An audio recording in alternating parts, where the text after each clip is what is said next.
Assalamualaikum warahmatullahi wabarakatuh. Perkenalkan, nama saya Sabrina Rizkia Susana, NPM 19130230032. Di sini saya akan mempresentasikan hasil kerja saya, yaitu Molecule Dynamic Simulation Argon dengan menggunakan Hygromax sebagai pemenuhan mata kuliah kimia komputasi.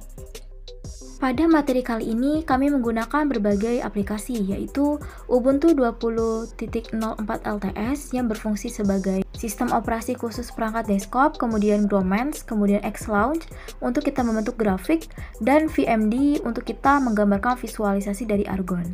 Di sini kita melakukan dua metode, yang pertama kondensasi dan mendidihnya argon, dan yang kedua pembekuan dan peleburan argon.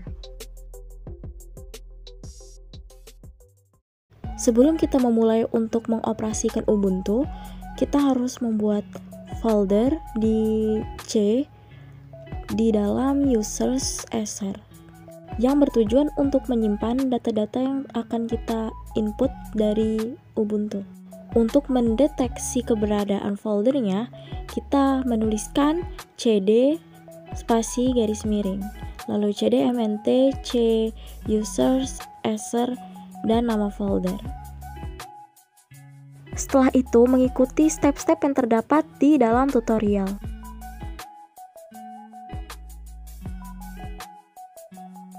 Sampai akhirnya memasukkan kode program VMD, maka akan terbuka aplikasi dari Xlaunch. Lalu kita mengklik grafik, lalu mengklik representation. Setelah itu mengganti drawing method menjadi VDW, maka akan keluar molekul. Setelah itu menuliskan VMD PBC box untuk membentuk kotak. Berikut adalah simulasi dari argon.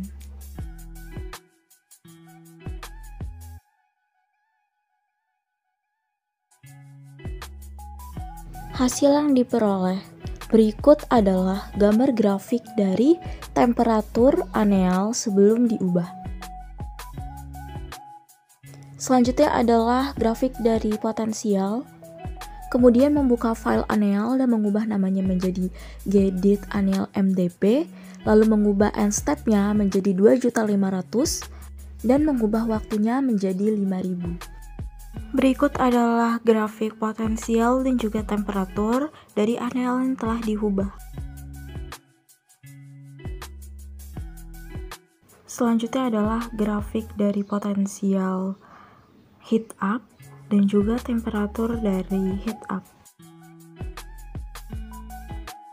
Mengulang langkah yang sama dari awal untuk menyimpan data-data ke dalam folder C.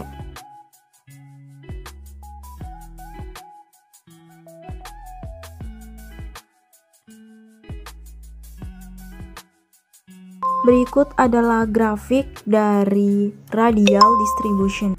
Kemudian membuka VMD untuk menentukan simulasi molekulnya.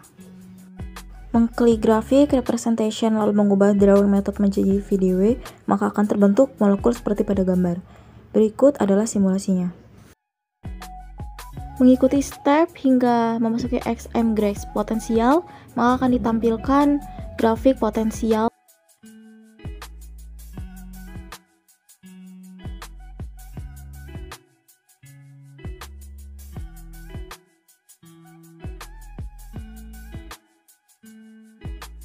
Selanjutnya, grafik yang didapatkan adalah grafik RDF liquid atau radial distribution.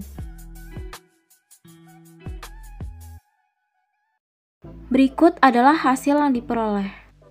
Grafik yang pertama yaitu grafik potensial. Grafik dari potensial pada annealing pertama terlihat bahwa seiring dengan bertambahnya waktu, maka energi potensialnya semakin turun dari 0 kJ per mol hingga min 100 kJ per mol. Kemudian gambar grafik dari temperatur annealing pertama, seperti gambar di samping ini, terlihat bahwa seiring bertambahnya waktu, maka temperaturnya semakin turun dari 100 Kelvin ke 25 Kelvin. Kemudian potensial yang kedua. Potensial kedua didapatkan dari annealing kedua, di mana kita mengubah end step-nya menjadi 2.500.000 dan mengubah waktunya menjadi 0,5000 PS. dan didapatkan hasil yang tidak jauh berbeda dari potensial pertama.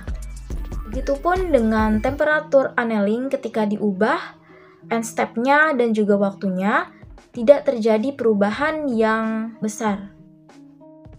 Kemudian grafik potensial heat up, grafik dari potensial pada heat up terlihat bahwa seiring dengan berjalannya waktu, maka energi potensialnya semakin naik dari min 400 kJ per mol menjadi 0 kJ per mol. Temperatur dari heat up. Grafik temperatur berikut adalah hasil dari simulasi heat up memanaskan argon hingga mendidih, yaitu dari temperatur 50 Kelvin sampai pada suhu kurang lebih dari 100 Kelvin titik didihnya. Kemudian diperoleh grafik radial distribusi, di mana pada grafik tersebut terlihat bahwa seiring dengan berjalannya waktu, maka sistem mengalami perubahan naik dan turun. Grafik potensial dari aneal 2 diperoleh bahwa seiring dengan berjalannya waktu, maka energi potensialnya semakin turun, yaitu dari min 1200 kJ per mol turun hingga min 1800 kJ per mol. Dan yang terakhir adalah diperolehnya grafik dari radial distribusi dan juga potensial.